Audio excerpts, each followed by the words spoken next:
सादर नमस्कार। मैं हूं डॉक्टर अर्पित कृष्ण त्रिपाठी और सच्चिदानंदा परिवार में आप सभी का स्वागत है।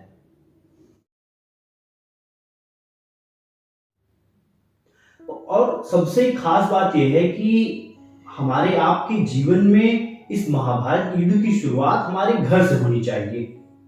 बहुत सारे लोग हो सकता है ये बात पचे नहीं, या बहुत सारे लोग हो सकता है मुझसे विपरीत विचार रखते हों, लेकिन ये सत्य है कि हम सभी के जीवन में महाभारत की शुरुआत हमारे आपके घर से होनी चाहिए।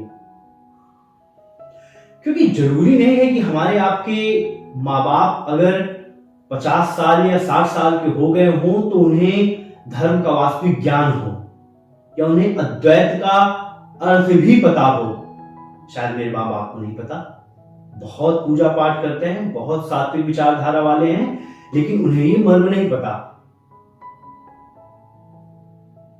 तो वो गलत सही में फर्क करना तो बहुत बखूबी जानते हैं, क्योंकि उनके पास एक्सपीरियंस है, हम सभी के माँ बाप के पास।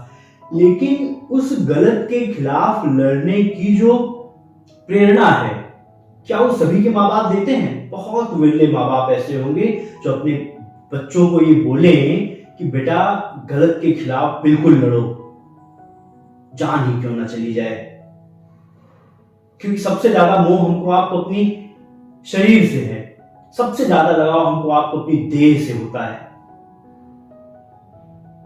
कोई माँ बाप नहीं चाहता, सब चाहते हैं कि भगत सिंह इस समाज में पैदा तो हों, समाज की बुराइयों को खत्म करने के लिए, हमको आपको स्वतंत्रता दिलाने के लिए, लेकिन वो हमारे आपके घर में ना पैदा हो, वो पड़ोसी के घर में पैदा हो।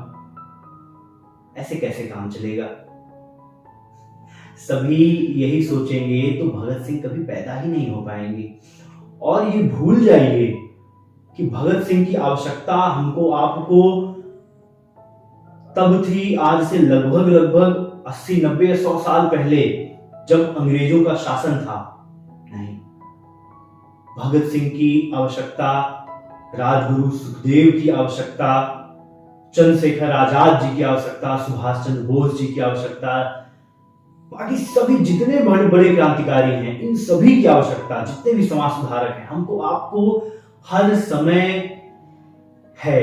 इस समाज में इनकी जरूरतें कभी नहीं खत्म होगी, इनकी आवश्यकता कभी नहीं खत्म होगी। और आज हमने आपने एक ऐसे समाज का निर्माण किया है जहां ये पोजीशंस खाली है, रिक्त है ये स्थान, उनको भरने की आवश्यकता है। ईश्वर चंद्र विद्यासागर को फिर से जन्म लेने की आवश्यकता है। राजा राम मोहन राय को फिर से आने की आवश्यकता है।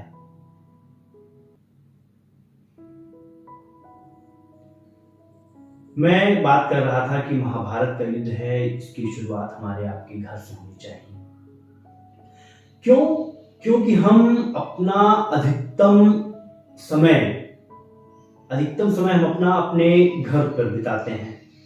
और एक बहुत बढ़िया सा साइकोलॉजिकल कोट है, मैं बहुत ज्यादा इसको बोलता हूं लोगों से, कि we humans are the product of our environment.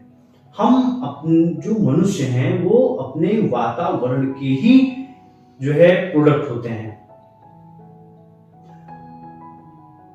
हमारे आपके माँ बाप को हमारे आपके परिवार को हम आप अब तक बहुत अच्छे से समझ चुके हैं कि वो कैसी विचारधारा रखते हैं, कि वो क्या ऐसी अद्वैत की भावना रखते हैं, क्या वो मोह से इस कदर पीड़ित नहीं है कि वो आपको ऐसे धर्म के कार्य के लिए भेज सकें। तो आपको सर्वप्रथम अपने घर वालों से बात करनी होगी, उन्हें समझाना होगा, उन्हें मनाना होगा। कहते हैं ना कि आप बाहर वालों से तो लड़ सकते हो, घर वालों से नहीं।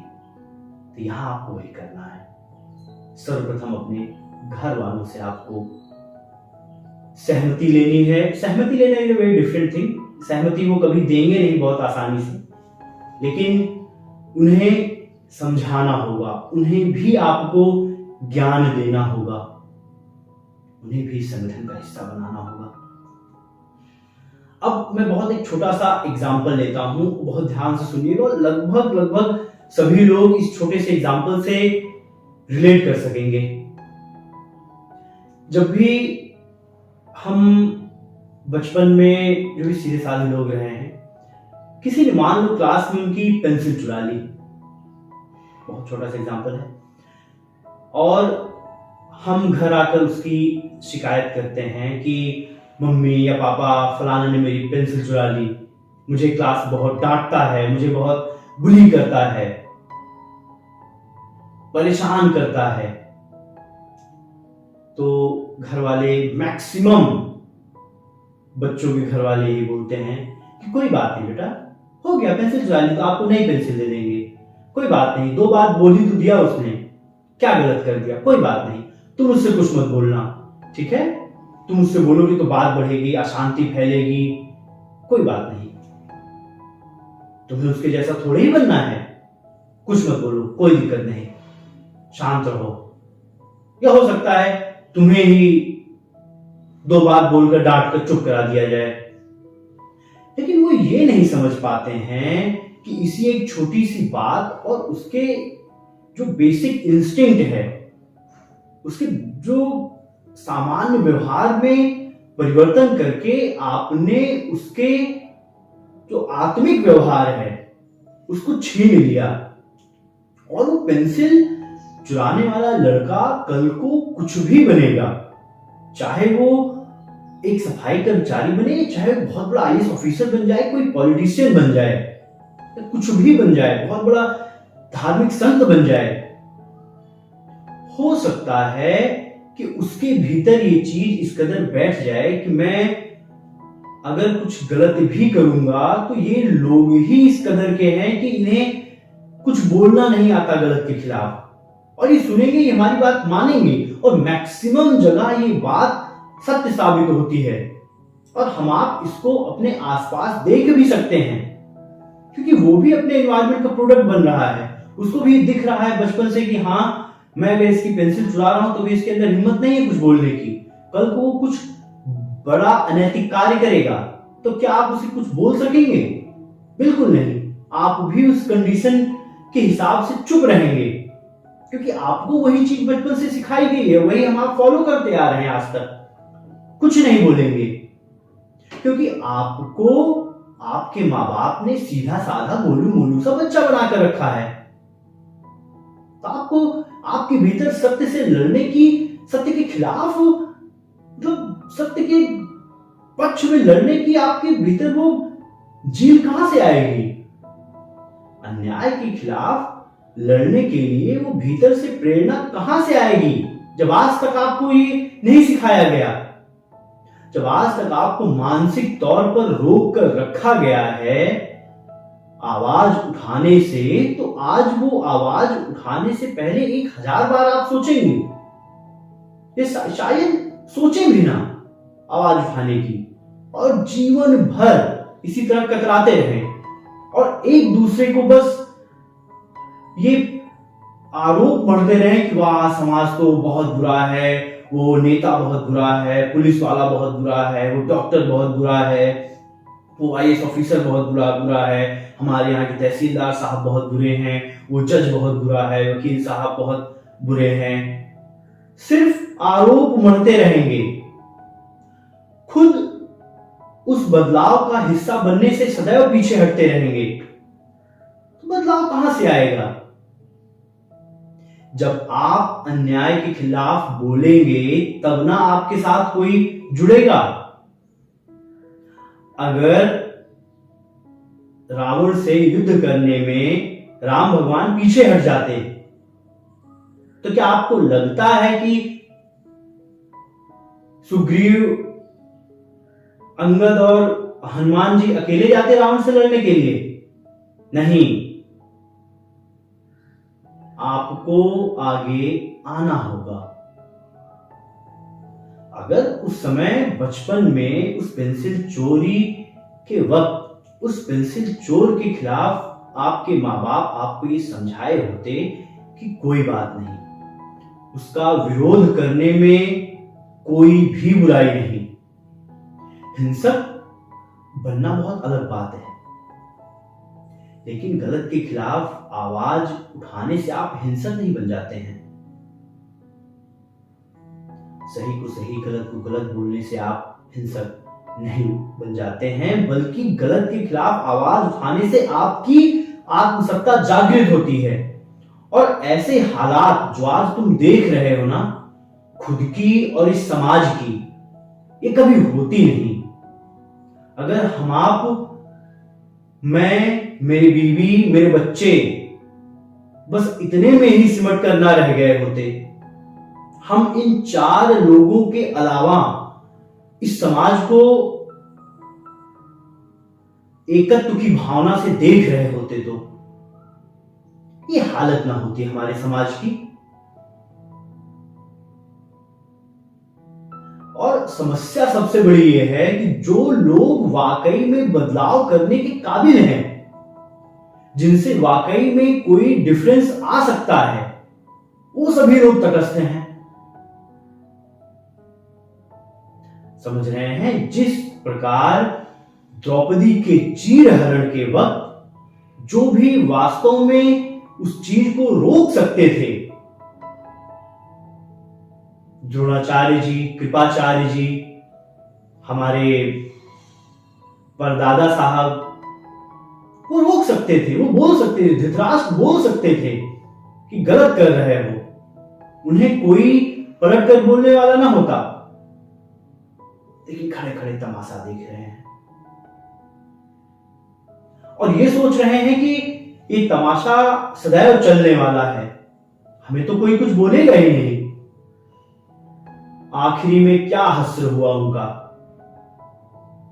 सबके सब कुल समेत मृत्यु को प्राप्त हुए।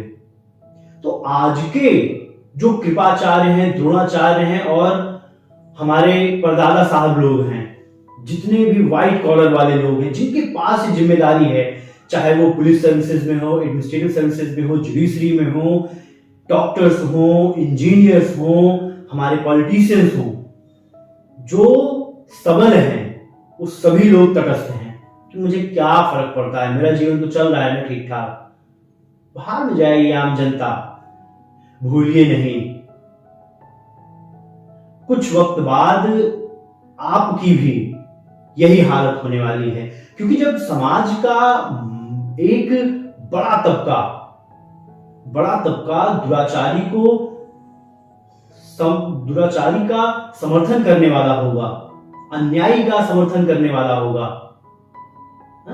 अन्याय करने वालों का समर्थन करने वाला होगा, तो आप या आपकी पीढ़ी उसकी पहुंच से बहुत दूर नहीं होंगे।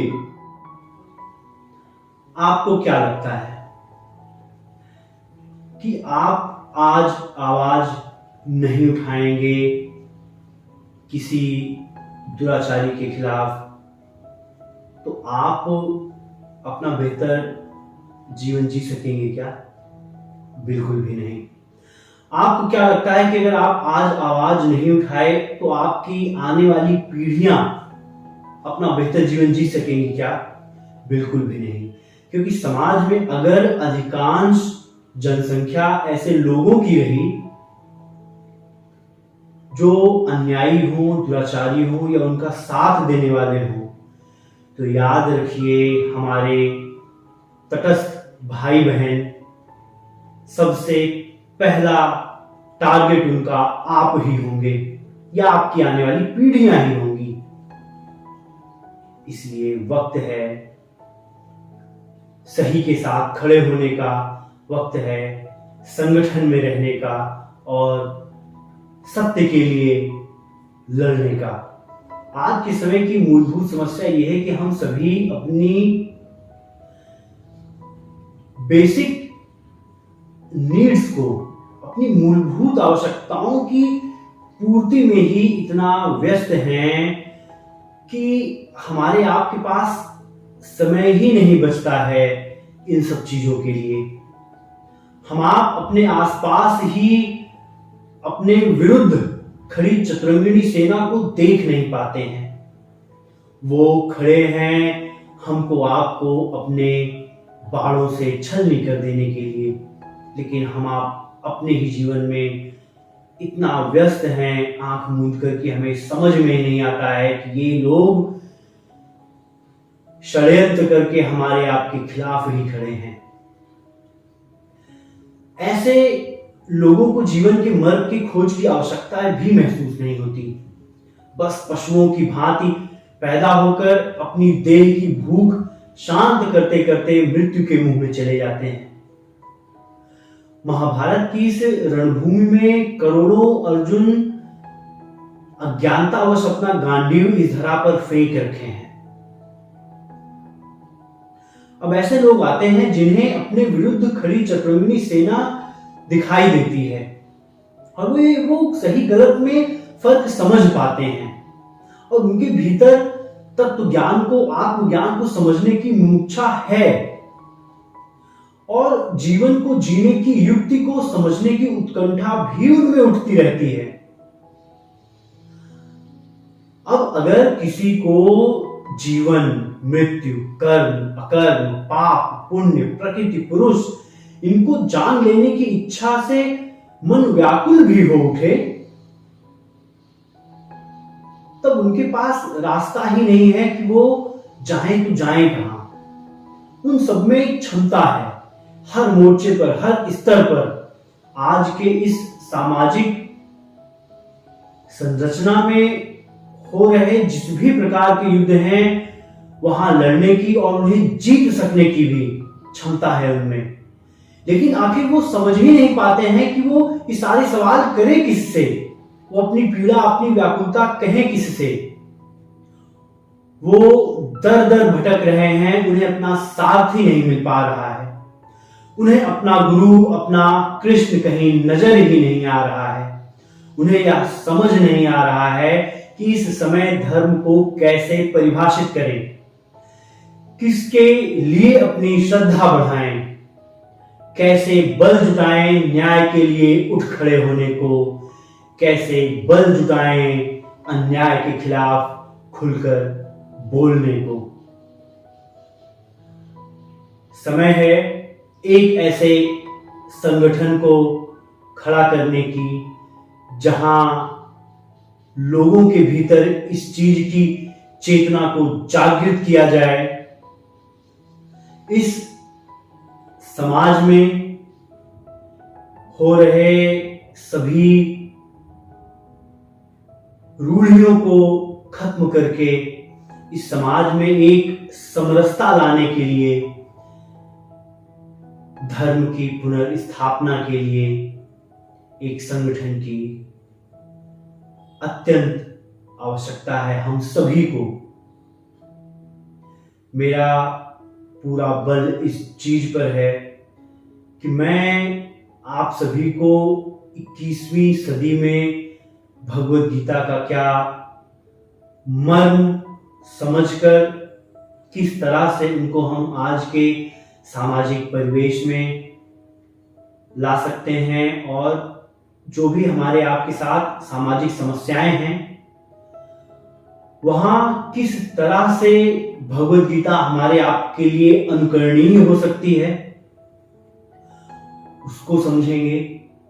कोशिश हमारी ये है कि मैं समय समय पर आप सभी को भगवत गीता बहुत शुरुआत से श्लोक बाय श्लोक उसका अर्थ और किस तरह से वो आज के सामाजिक परिवेश में हमारे आपके काम आ सकती है, मैं ये समझाने की जरूरत करूंगा। मैं अपने आप को इस लायक तो नहीं समझता हूं कि मैं आपको भगवत गीता का अर्थ समझा सकूं।